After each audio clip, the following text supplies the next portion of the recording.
Hi everyone, my name is Jess and today I'm going to share with you my 6 tips on how to build effective relationships while working from home. All right, let's go ahead and get started.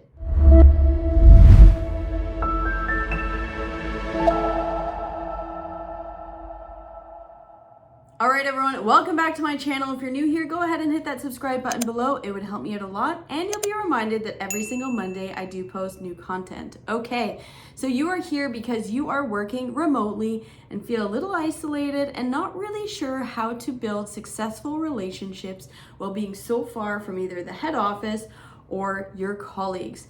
Now, I've been working remotely for about 5 years. I've done a couple videos about pros and cons of working remotely that I'll tag up above, as well as just some of the things that you might want to consider when working from home. But today's video, I'm going to share with you some of the tips that I've practiced over the years that have been really successful in building a good brand and building good relationships, whether they are a 5-hour flight away, a 1-hour flight, or even locally in your area where you don't really have a common office space to get together. So these 6 tips should help you build those relationships like never before.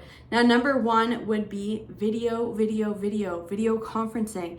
Hello, we are in 2023 and all the time we are using Zoom, Teams, Google Hangouts, whatever you might be using at this moment. But there's so many times where people are just not going on video because they're not camera ready. You don't need to be camera ready, right? You show up in your life however you do, whether you go in an office or not, right? You don't need to be wearing special pants, but a business shirt is probably ideal if you're working in the corporate world.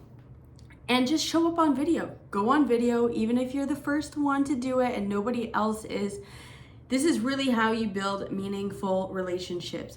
People can read your social cues, they can read your facial reactions, and a lot of the time when people don't go on video, I even feel less connected with them. So, number 1, video. Just go on video, try it once a week. You will see an increase in your connection with your colleagues, your boss, your customers, whoever it might be. Number 2 would be schedule regular check-ins. Now, if you are not a leader and you are an individual contributor at your organization, that is okay too. You don't need to schedule formal one-on-ones, but check in with your peers and make sure they're scheduled. So you can either formalize it and schedule it through an email and say, every 2 weeks we're gonna check in. Here's the agenda, just see how things are going. You can talk a little personal, whatever it might be. But check in on your colleagues. I find there's so many times that we're out on an island doing our own thing and we forget to check in on our colleagues. I think that is the most important, not the senior leaders, not the people below you, but your peers, right? You want to make sure that you are staying connected with your team. And I think a lot of people can get better at this, right? Just checking in, even if it's, my next one would be instant messaging. Even if it's just a quick instant message of, hey, good morning, how are you doing? Do you need any help? Usually when we go in an office, we would ask the same thing. Good morning, how's it going? How was your evening? So don't forget to do that in instant world, right? On Zoom or Teams or Slack, whatever it might be. Stay social on the instant messenger.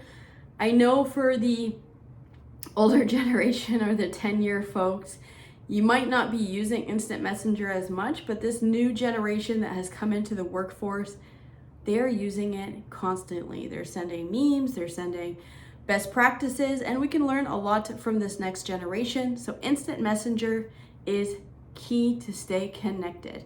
Now, the next tip that I have is virtual events. Maybe your leader doesn't host any virtual events, but if you're all remote, I would schedule a virtual event. You can do quizzes, you can do murder mystery, you can do dance party, hangout, just coffee break in general. You can do cooking classes, painting, whatever it might be. You can take that into your own hands, especially if your leader's not doing it. You can go ahead and do it. Nothing is stopping you from sending an invitation out. I actually have done this many times in my career where if you were in an office, you would say, hey, do you want to go grab a bite to eat? Or do you want to go do this? Or you want to go to our arcade or gaming? You can start to integrate virtual activities, especially if all of your team is virtual. This is a great way to stay connected. Now, number 5 would be responsive. There is nothing worse than writing a colleague and saying, hey, are you there? Can you help me with this? And you just get nothing. You get radio silence. You don't know if they're working. You don't know if they're busy. They just don't respond. And I would really highly suggest, if you want to be taken serious as a worker, you would respond if you were in an office, right? You'd be sitting in the cube next to them. You would say like, hey, I'm just in the middle of something. You can be responsive on Instant Messenger too. That is really the key for working from home and connecting with people, is responding within a timely manner, not waiting days or hours to write back to someone. Communicate. Thank you, I'm busy right now. Is it urgent? Or can I help you? Let's hop on the phone.